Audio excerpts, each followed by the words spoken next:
about what your life was like before you met him. When you first came to me, what was it like? Okay. So, I had been in a 15-year relationship, a 15-year marriage. I actually have 4 kids. So I have a stepson who's 24, who's wholly mine. Like neither of his biological parents are in his life. And then it came to a breaking point when Yeah. I moved home in 2016, and I had been there and in this kind of back and forth, separated, not separated thing while living with my mom because of all that. And when I came to you, the first time I reached out, I was actually on a business trip and your thing was in the magazine. I was away from home and I was kind of like, oh. And then I started dating. And so then we were officially separated and the divorce was, and I had a really, really strong need. And I talked to friends about this and you feel wrong, right? And that because you're like, we're not really divorced yet. But I needed to know that that there was going to be something else for Yeah. me. And I needed to go on some dates and Right. just see if I could even do this thing. And so I tried that on my own and it was not good. It was, it was being desperate, going with whoever, being not smart with how Yeah. you date. And so I had been dating someone for a while. I knew that he wasn't the right person. I said that to people and they're like, hey, so why are you dating? Right. And I was kind of in a I don't know. I was just in a not moving forward type of space. In our work together, what did you notice? Like, what was the big turning point for you? A big, big, big part of my journey with your program was about accountability partners and really, really strongly connecting. I think that's huge to have somebody in addition to you, who you Yeah. can just like text, call, all the time and you're doing the same thing. Right. And my accountability partner is big on belief. She's a very strong believer in the thing, and I had to get in belief about it. And once I kind of turned that switch and was like, this is happening. I don't know how it's happening. And this comes up in my business coaching too, like to be wholly in belief about the thing that you're creating and also unattached to the outcome and unattached to the circumstances and unattached to the how, because otherwise you get lost in the trying to figure out the details. And so, what were you missing? What was missing most for you before you met Jacob? What were some of the things that were really hard as a single mom, working and supporting your family? Comfort in your own skin and with a person you can really call a partner, to the extent that there's no judgment, there's no hesitation, there's no anything. It's just, and it's not tied to something, because the person I was dating before I started this program was very like I don't know what I'm going to do about this. The kids and I got to be there, and okay, well, I'll help. And then after that, we should really go on a date by ourselves, like it's tied to some, so I'll help you. And then after that, you need to give me some self time because I'm helping you, Right. and that kind of thing. And that's not what this is. It's not. There's nothing like that. So, what were some of the things that you discovered about yourself that enabled you to meet Jacob? I mean, the first thing that comes to mind, I don't know how much of it. So this is just the thing about the sacrifice and putting your, like, I discovered how extremely little I paid attention to myself only. Like, not I'm going on a walk with the kids, so I'm getting exercise. No. Like, only me, like only me time, only me, where the thing that you're doing, you know, has nothing to do with anyone else. How little I spent in that frame of mind or realm or whatever. And that was absolutely necessary in Yes. order to be able to meet him, because we're still people. Moms are people. Moms have to have their own space and time, and the self-care thing. And I love that what you say in your program and the way that you talk to people is in the framework of forever. It's in the framework of a journey, because it does not, there isn't an arrival, and there's not an arrival with there's not an arrival in your relation. I mean, there's an arrival in that you find your person, but there's not an arrival in, okay, and now we're set and nothing's going to change, you know. And the self-care thing, like, that's part of, he's very good at that, of course, you know, but being able to know that you have to push yourself in that space. Yes. That was a big discovery. Like, you have to push yourself, and really everybody does. Yeah. I think everybody has to push themselves in that space, because it's not something we're really taught. Share with everyone what was different about your dating once you became an empowered dater through the program. Oh, I just didn't, I just honored myself. And so I think the very first date I went on, after I was not graduated, but however you call it. Dating camp. Yeah. After I was empowered, right, to go date, Right. that the very first date I went on, I was like, yeah, I think this will work, you know. And then I called Rebecca, my accountability partner, directly after, and she was like, hey, so did you feel comfortable? Did you feel, I was like, you know, did anything bother you? I was like, yeah. She's like, oh, okay. What are you talking about? This will work. You're bothered in an hour and a half, and and it was an hour and a half. It was an hour and a half thing. You know, because I was bothered for 15 years in my marriage every day. So I didn't, you know, but once I got to the point where I really believed and I was really honoring myself, it was all the same. Not only were they all coffee dates, they're all the same place. Right. Simple. So, because anyways, there was no negotiating. There was no, can I drive there? There was none of that.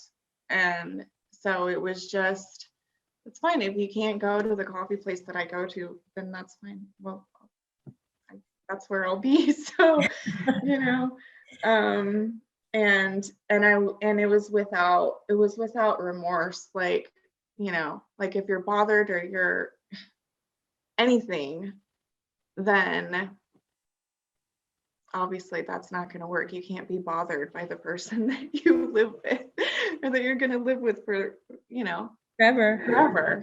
Right? Well, empowered dating is really about knowing how you want to feel in a relationship, what that looks like, right? If you share vision, values, and goals. Yeah. So what was different about Jacob? First, how did you meet?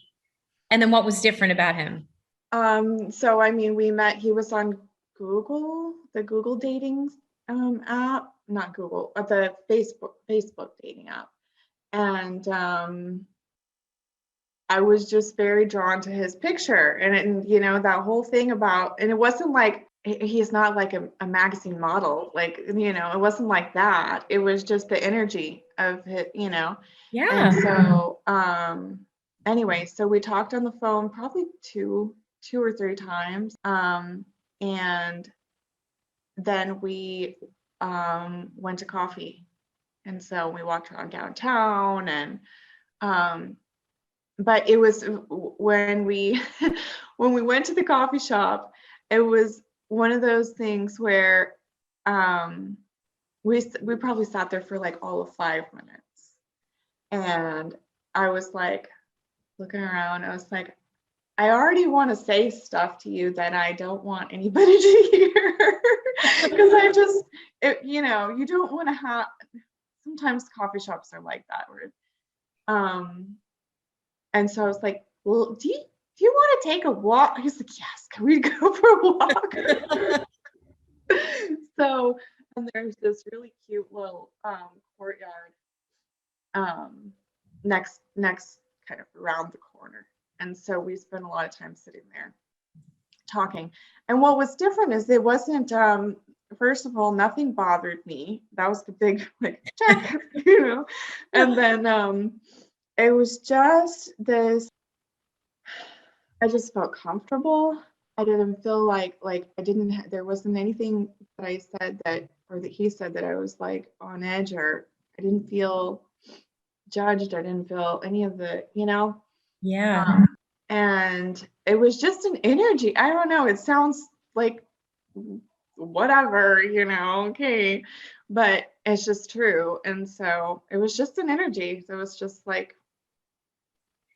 And how did you line up? How did everything? So it sounds like you were attracted. Yeah.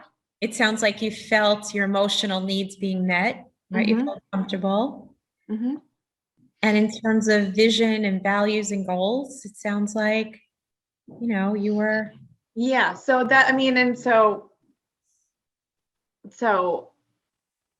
yeah, so I was able to share initially, like, okay, I have these kids and I'm living with my mom, and all that. And I'm not messing around, I did tell him on the first date that I was in a dating program. Yeah. And that because one of the things he said to me was, he was like, you're really beautiful. And I was like, oh, and he goes, I mean, he had come out and he shared with me, he had been in a 14-year relationship and all of that. And he's like, I've been on some dates with some really beautiful women, but it's just I don't know how, he was kind of like, I don't know exactly how to say this. It's a different beautiful, like you're really beautiful. And he was really trying to say, he was looking at the person. And so we were just on the same level. So now let's fast forward. How do your kids like him? 2 teenagers and a 4-year-old. And yeah, mom, which is it's a huge deal, right? And this was a huge deal for me in the beginning. Like, you can't, because you can't take your family on your date, but you kind of have to take your family on your date, right? And think about it from that perspective. And my kids have liked him from the start. They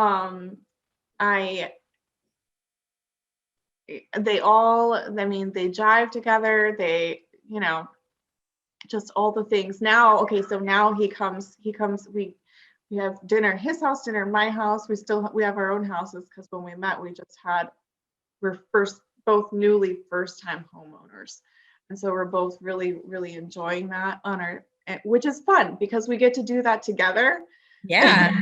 and we still get to have this really fun, because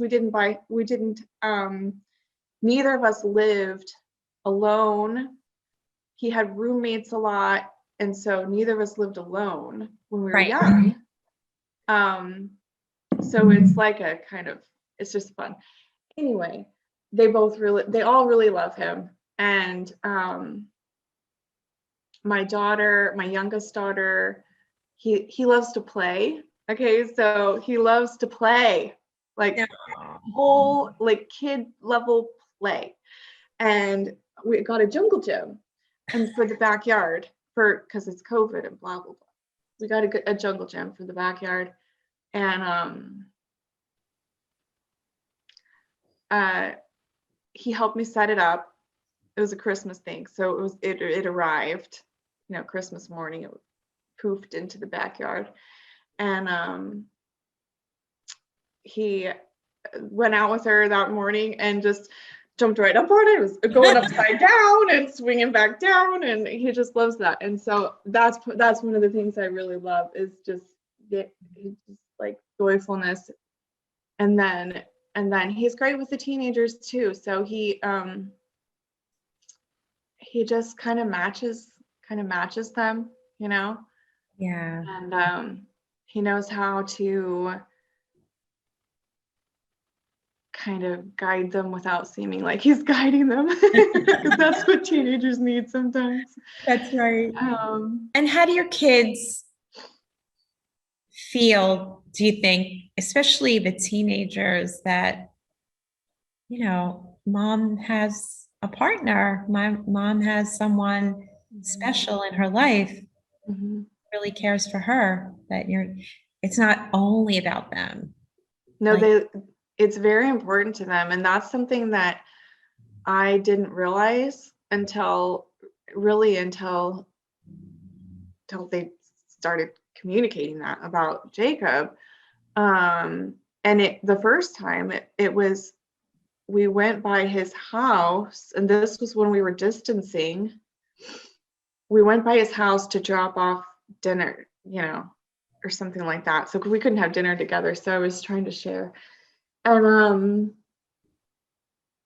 Carly, she was 14. She goes, can I take it up to a store? I'm like, okay, sure.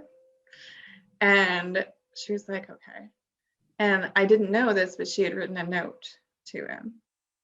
And I was like, but when she was getting out of the car, I'm like, what's that? What do you do? And she was like, oh, I just wrote him a little note. It's fine. And she didn't want to tell me what it said. And I never read it. He didn't tell me what it said either. But the gist of it was, he did tell me the gist of it later.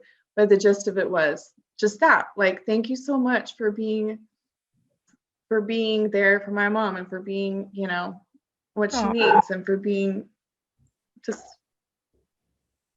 yeah. How do you feel now, knowing you have someone, you have your soulmate, you have a partner that you're going to share? Oh, just relieved. That's the biggest word. Is just like, I just, because it's just the heaviness of being everything, like not having somebody to match you, not having somebody to be like, okay, we're doing this together. Like, we're going to put equal effort. We're both going to put 100% effort on this thing, not 50-50. What is your future like with him? What do you see? Okay, so he has a house that he loves, that he bought, that he's been remodeling. We're gonna probably Airbnb his house. He wants to keep it. I want him to keep it. He's done amazing work there, and it's him, He'll eventually move in here. We have thoughts of how we would want to renovate this place a little bit, because I have kids who are, I have a 24-year-old who is engaged, and and I have 2 teenagers and a little one. This house is in the perfect school zone for my little one, and we have a barn outside that he's going to help me renovate to be a like a clubhouse type of thing. Yeah. It's going to be really cool. And I mean, he's an adventurer, so we love to just think about, like, the spring break trip. We have like a long list of places and things to go and do. What do you want people to know about investing in getting the support to create a plan to find your soulmate? First of all, look, we are all strong. We're all strong. Moms are strong. People who are not moms are strong. But this thing is something that you need support on. You're really investing in yourself. I could not have gotten where I am without doing the program. And it is just about being committed to, this is what I want. That's what I And want. it's worth every cent. You get more than what you're paying for. It's so much, so it's super, super worth it. So thank you. No, of course. I'm so excited for you.